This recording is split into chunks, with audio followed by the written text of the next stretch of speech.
Hi guys, Colster here with some more Insane Trilogy action.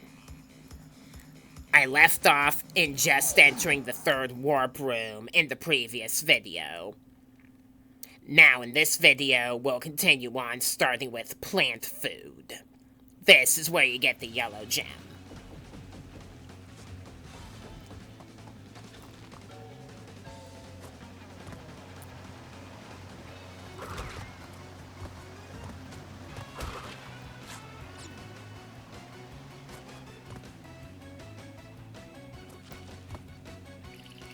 Remember, you can spin the piranhas as you cross these jumps here. You have about 70 or 69 seconds to get to the goal, as you see in the lower right corner, in order to get the yellow gem, much like with Hangin Out's bonus gem.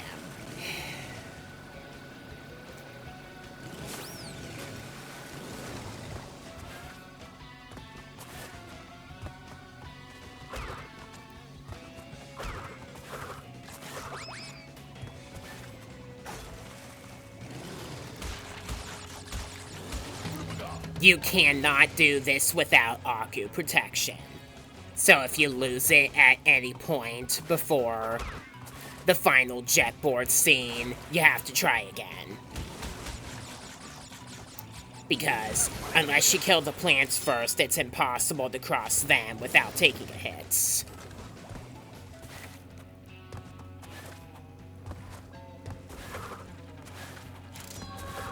Now we're gonna lose a stock on purpose. I find it interesting that Crash's angel death animation is different for Nitros than it is for any other scene where it happens. If he gets blown up with a Nitro specifically, his angel blows a didgeridoo.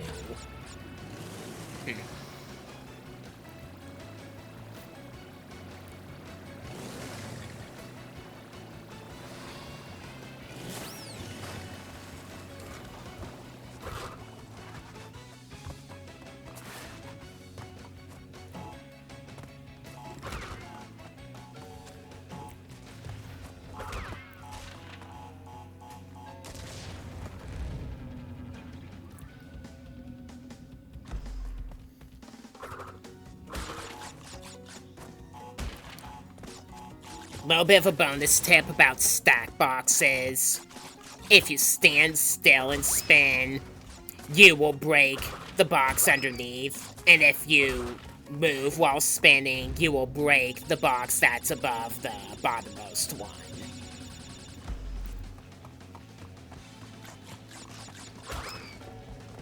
Depending on your distance to them.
You got assistance hanging from a cable that Use a flamethrower. You have to wait for that to stop before you approach him.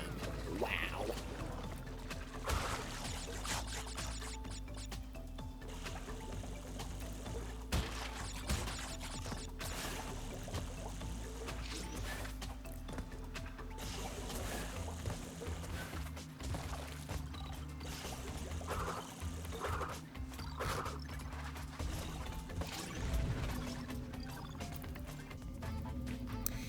Sooner or later does have a route that requires the yellow gem, which we literally just got there. There's a double eel in this pool, so the water is electrified consistently.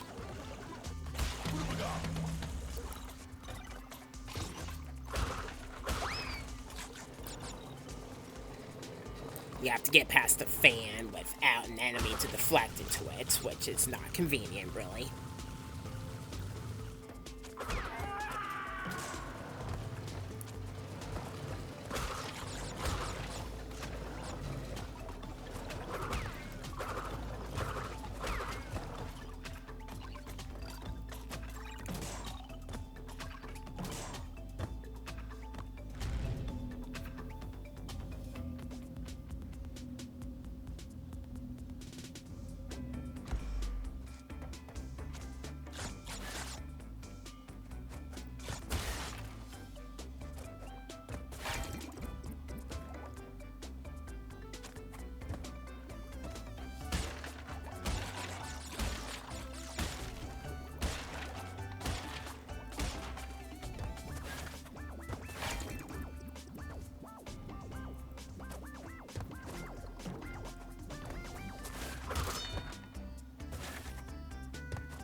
You have to deflect these droids into the fan to destroy it before you can pass, because of how fast the blades are turning, and the enemies reset after you do so.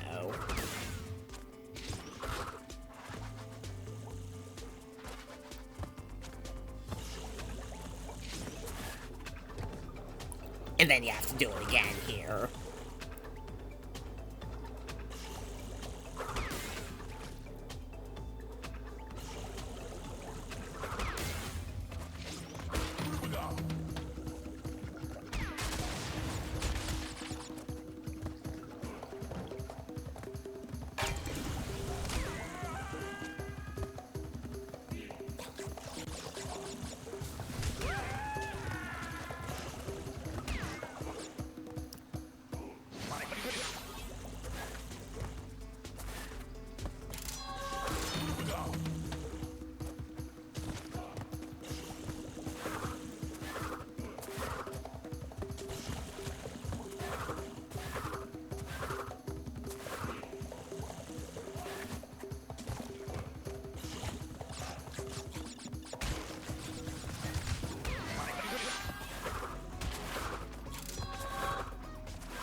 We got Coco talking to us now.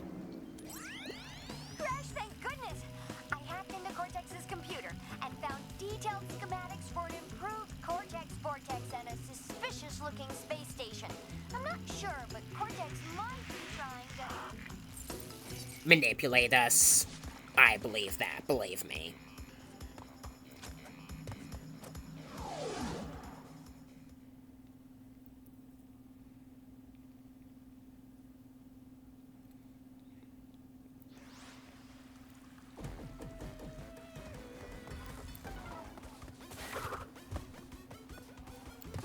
We got another polar ride here. Dashing before jumping is required to cross that jump.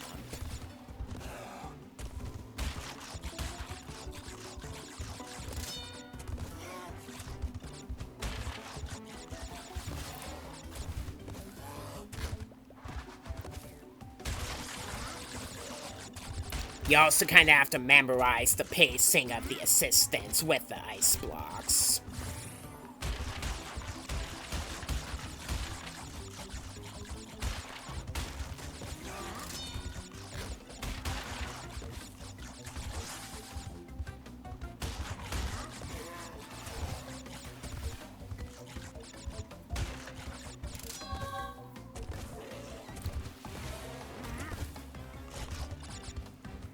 Cutting out the fail.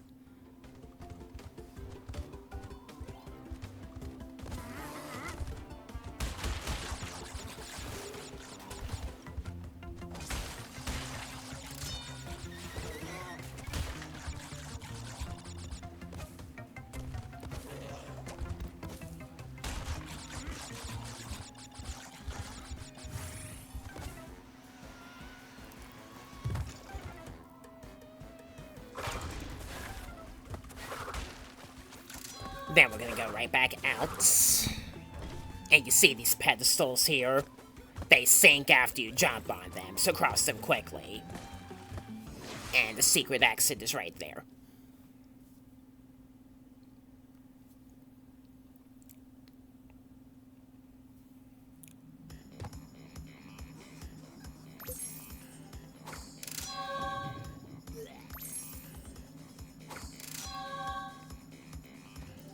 After you find that exit, you are able to properly complete Air Crash now for the box's gem.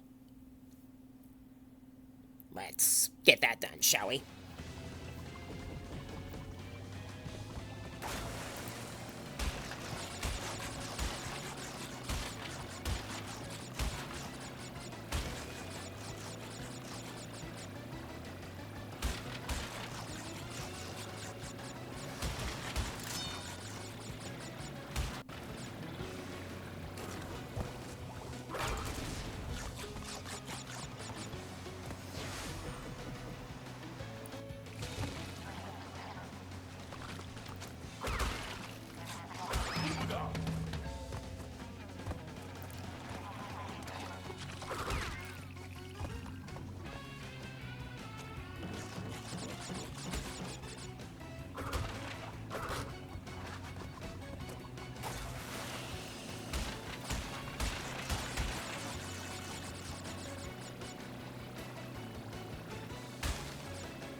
I like to run against the side on the wall to wait for the side drifting mines. I did that in the blue gem route as well in Hangin' Out in the previous video.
Slide jumping is required to get the boxes here.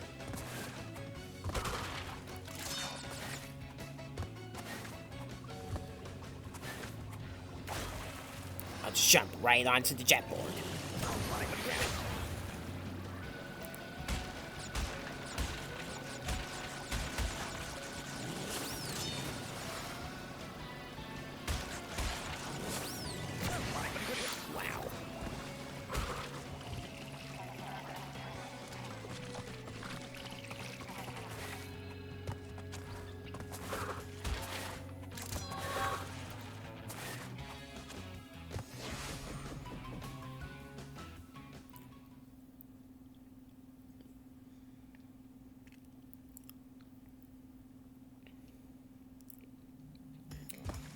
Alright, we still have some unfinished business in the warp room above us. Let's tend to that now.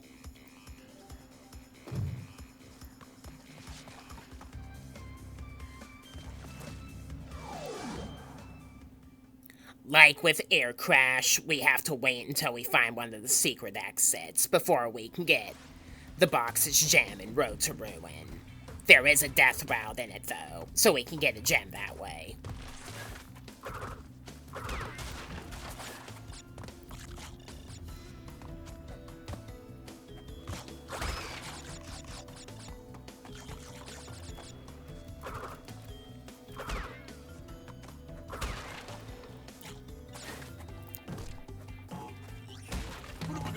The lizards with the frills.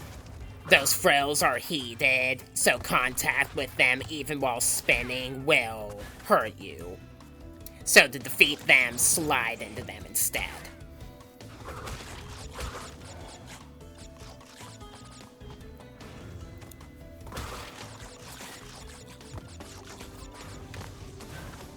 Gotta be careful around the flamethrowers and the collapsing platforms. I'm gonna grab the crystal and go backwards real quick from here.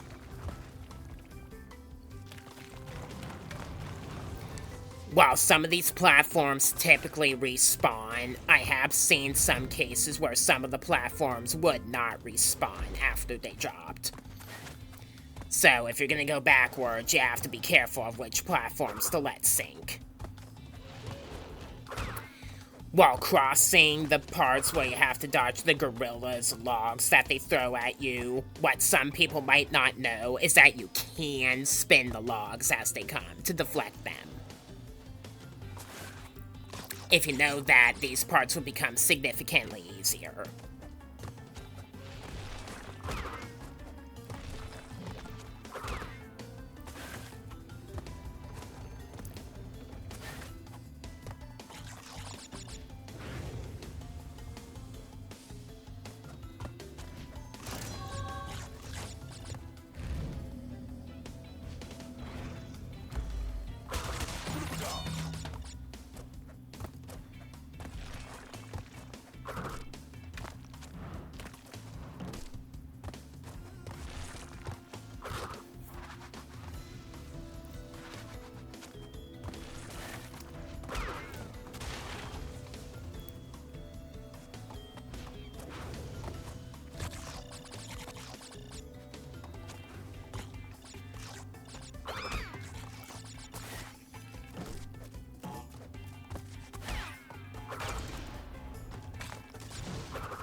We will return here later.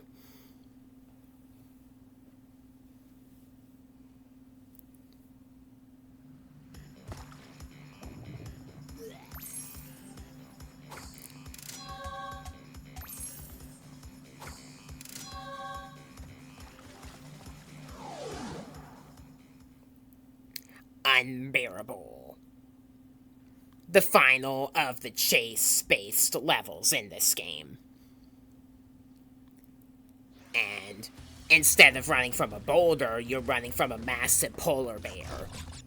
Could you imagine getting chased by a bear in real life? That'd be scary as hell, huh?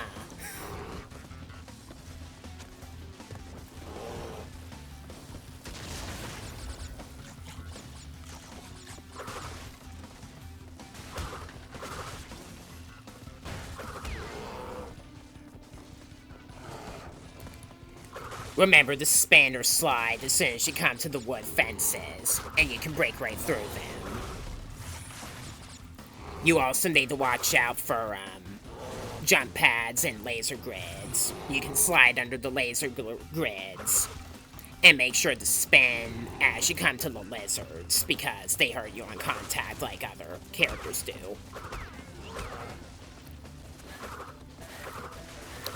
Then after the bear falls through the wood, you fall down the pit as well, and you find an easy-to-miss sub-area, which is not as easy to miss in Sane Trilogy, since it straight up tells you in the level's hint.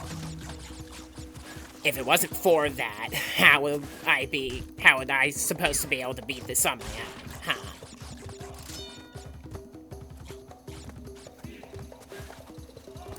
I'm glad that they made it so that I only had to look up on the internet how to find the secret exits.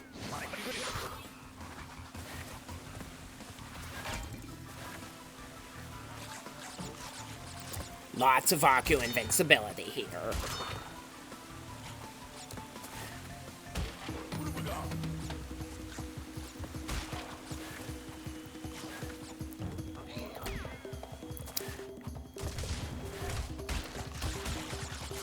The Bilbies that are wearing armor, you can remove their armor with a body slam and then spin them.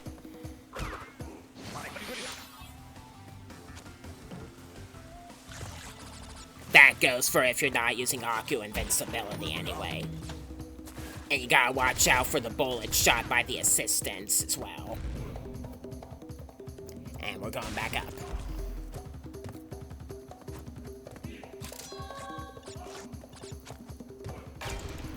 I'll flip the nitro switch box before going to the bonus round. And that's 4 boxes gone.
Those are well placed together. And then we're actually running a polar again to run away from the final one.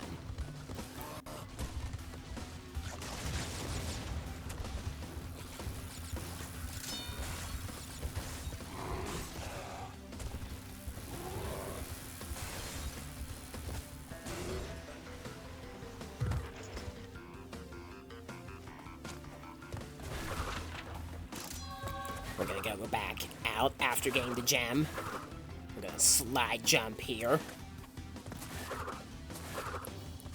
And we're gonna go to where a polar is just cutely sitting there. And the secret exit is there.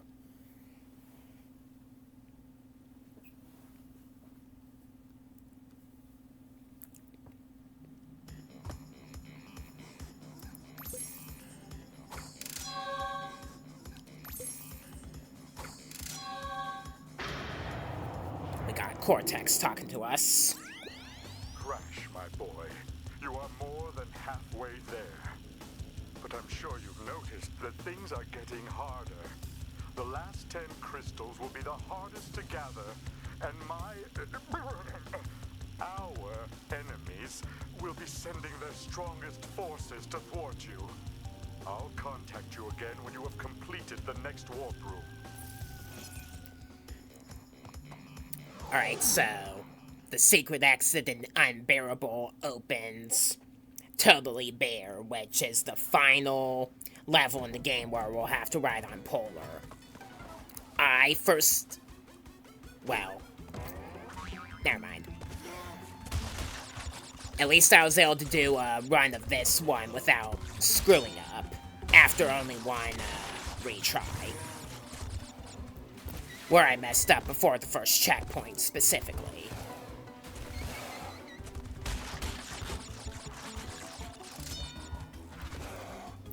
Because this one is in the dark, it can be a little bit difficult to see what's ahead. There are also some very tricky jumps that require a dash in order to get boxes in a streak, on top of crossing the gap. Like I said, it requires memorization.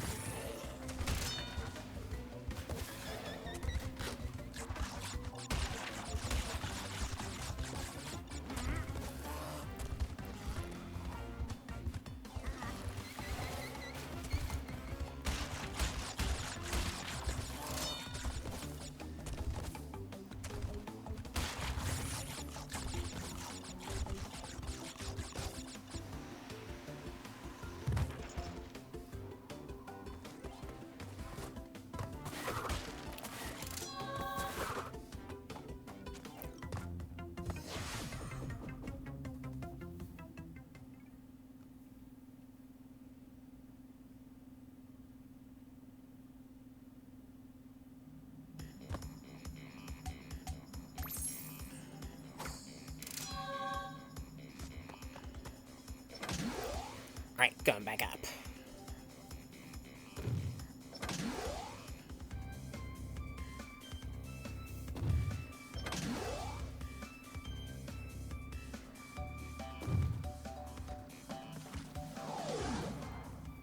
Tiny tiger. More specifically, he's a Tasmanian tiger, which is actually a kind of marsupial. And I think they're extinct now. I heard about that somewhere. Anyway, to defeat Tiny, you have to hop along the platforms and lure him into hopping into the square that sinks via the alarm sounding. Jump diagonally to make this easier. Then also make sure to stand on a platform that's not going down.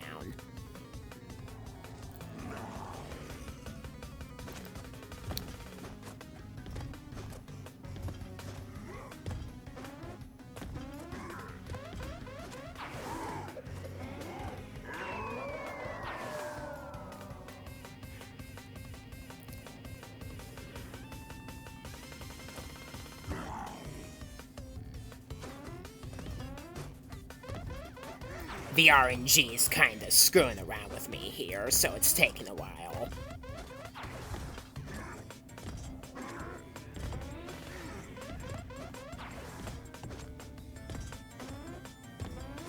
That's better.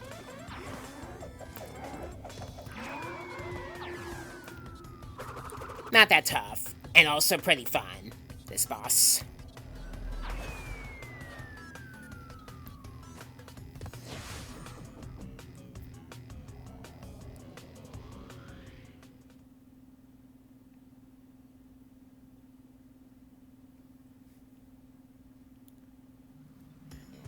So the fourth warp room is opened. Let's go up.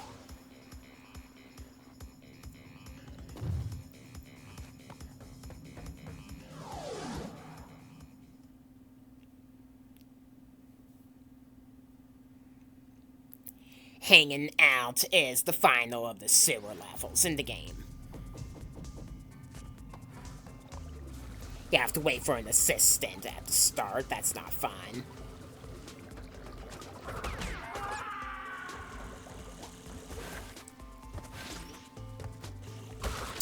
Be careful while going through this tunnel, and keep an eye out for droids that are making a beeline into your direction. Get out of their way, or spin them out of their way. Get out of the way, or spin them out of your way.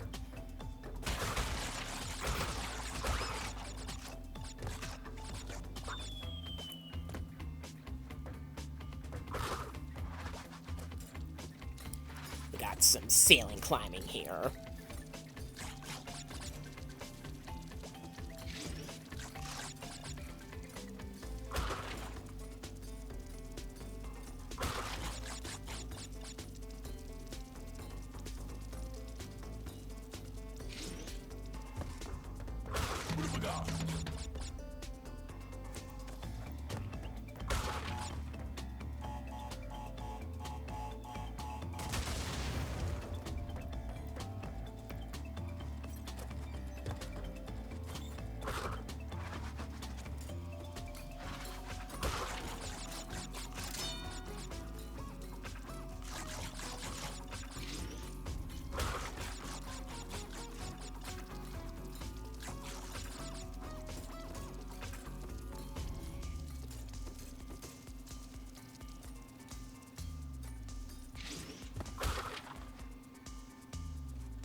You gotta slide and jump to get on these, and then body slam. You could probably drop the boxes onto one another, though, and reach them that way if you miss. Looking at them better.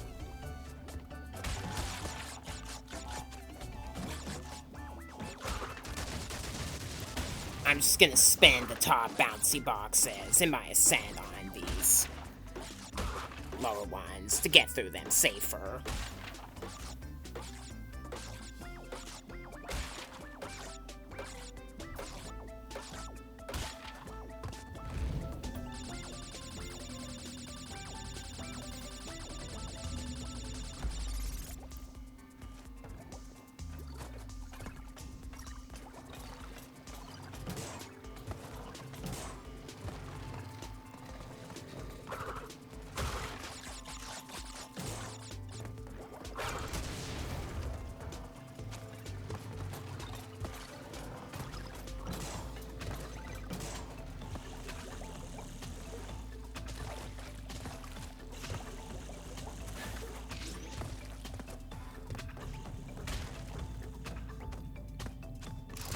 Alright, now we're gonna go backwards.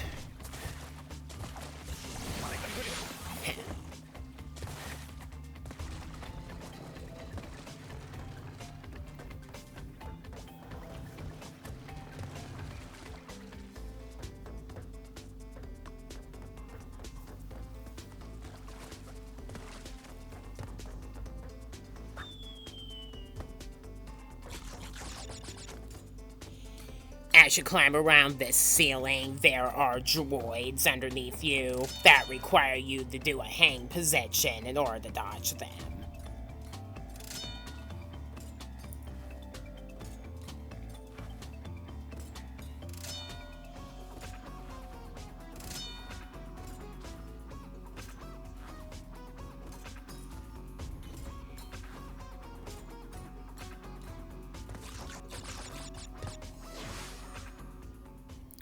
And there's a secret exit here.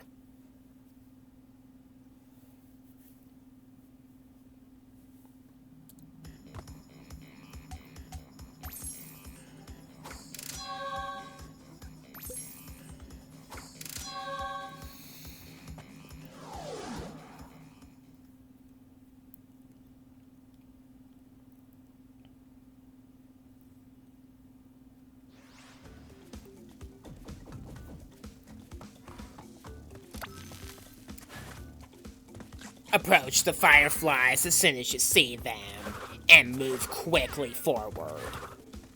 They're only with you for so long before they fly off. And the rest of the scene after that is so dark you cannot see at all where you're gonna go. Unless you have godlike memorization. And even though the droids have a flashlight underneath them, it doesn't light up loads. Just to ensure that this is a tough stage, you know. So, we're gonna...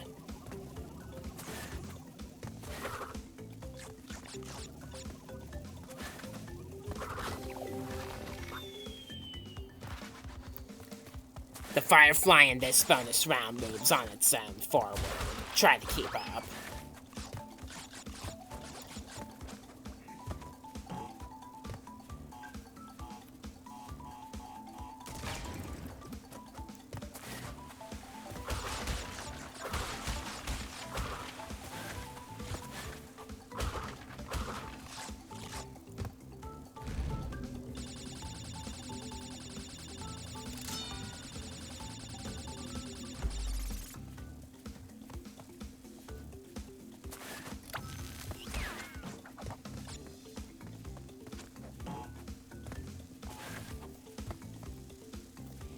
Avoid this firefly and get the lockboxes quickly. In Sane Trilogy, you can kinda see their reflections right here, making it a little easier to find them than the original PlayStation title.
Moving on to Diggin It.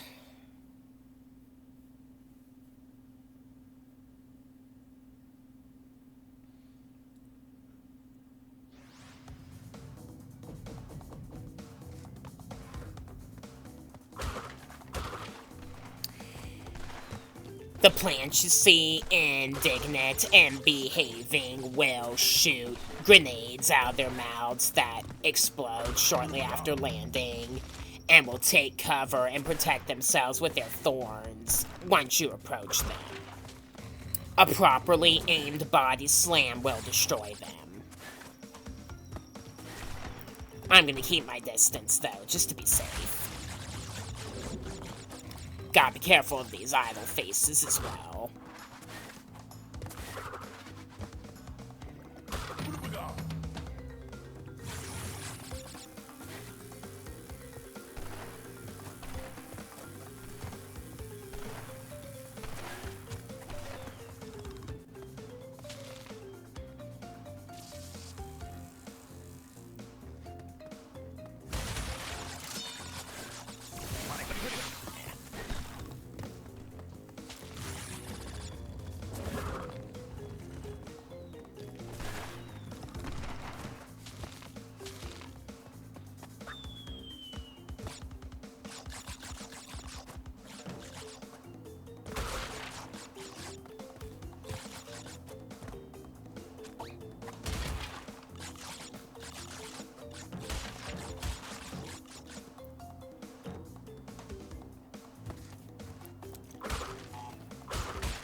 This part is really annoying.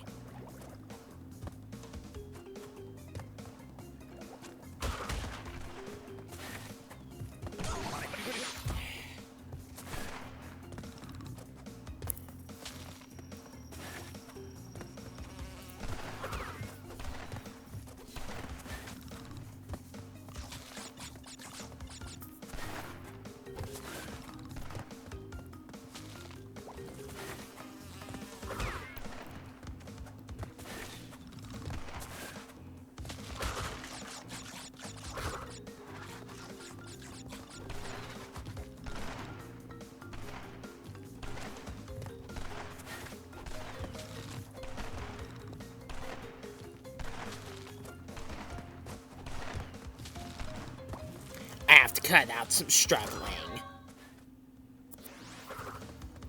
Once you get the gem, though, you can just go backwards from the checkpoint and return to the Death Route platform. Just jump rhythmically along where the beehives are and spin the bees as they approach you without going forward. That assertively.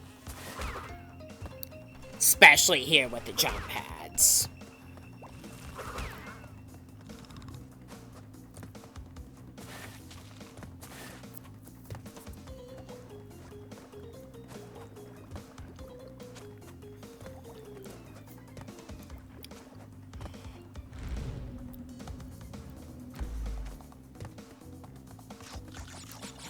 This game's difficult, it really is. Remember that you can spin the bees.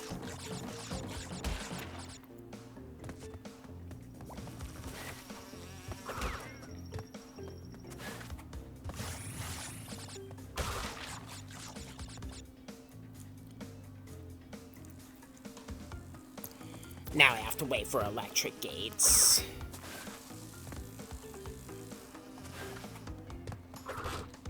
The darker color spots on the ground, if you spin while standing still, you can burrow underneath them. Burrowing into the ground gives you immunity to plants, bees, and grenades, as the hint says. You can spin while underground, and then press jump to come back out.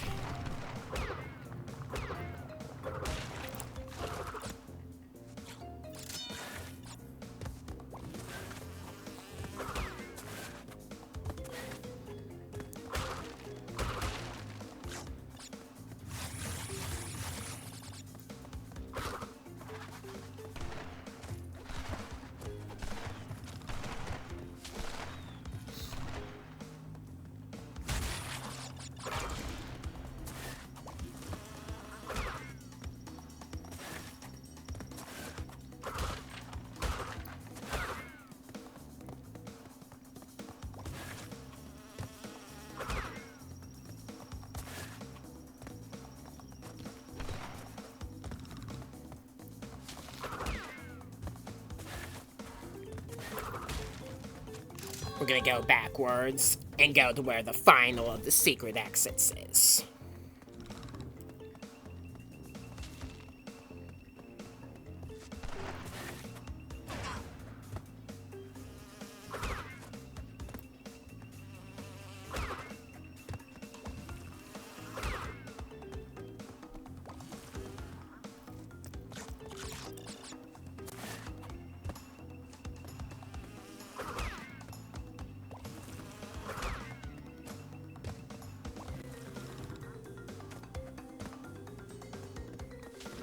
You have to body slam to kill this plant right here.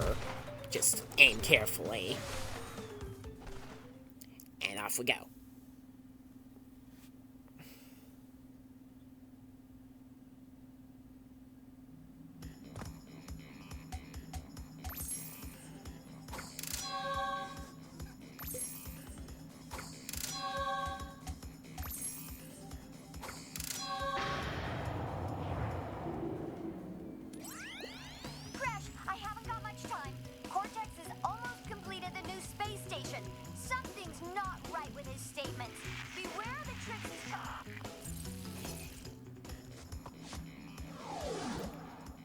This final secret gate takes us to the part of Road to Ruin where we have to go in order to get the gem for breaking all the boxes. So, here we go. There's an explosive hidden in this pile-up, as you can see here. And I think they did that specifically to troll you. They're like, yeah, what did you think? Haha.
We're going back and forth with switch boxes.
That, going back up.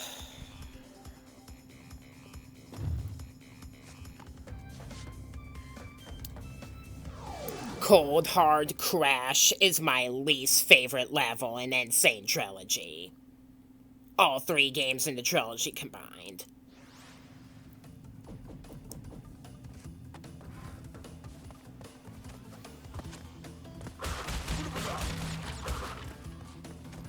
What you require to doing it to get the gem for breaking all the boxes with the death route in it, and how much you have to slide on the ice and stuff during it and throughout the whole level basically is absolutely absurd. This level is not fun at all.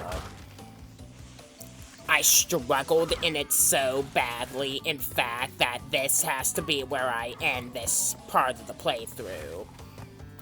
And then I have to get, like, the Death Route gem after getting the Boxes gem in a separate video. And continuing on from there.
Like I said, your movement is very limited on the ice.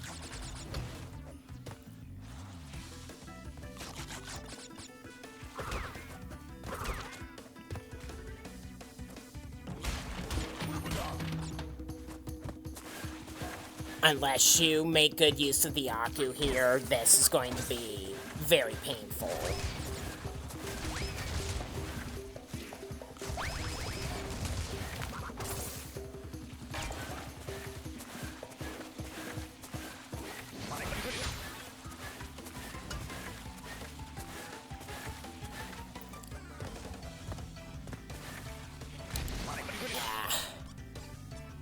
Like I said, this level's garbage.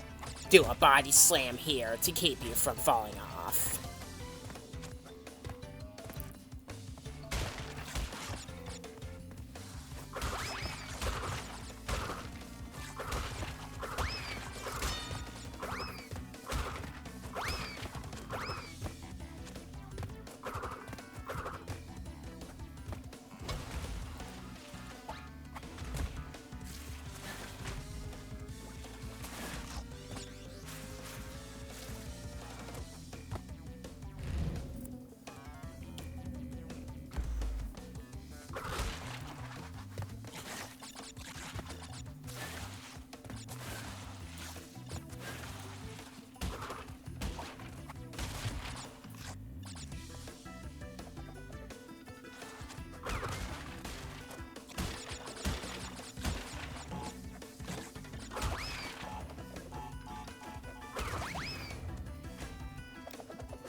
There's the invisible Wumpa Fruit glitch again that I talked about before.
Alright, so that's gonna have to wrap up an episode since it was almost an hour in the final video and more than an hour in the base recording. Most of it of which was on that specific level, so I was a bit stressed for that reason. Or weary, I should say. Alright, so stay tuned for part 3 of this gameplay. I am Coaster Master Opponage, thanks for watching, and I'll see you guys.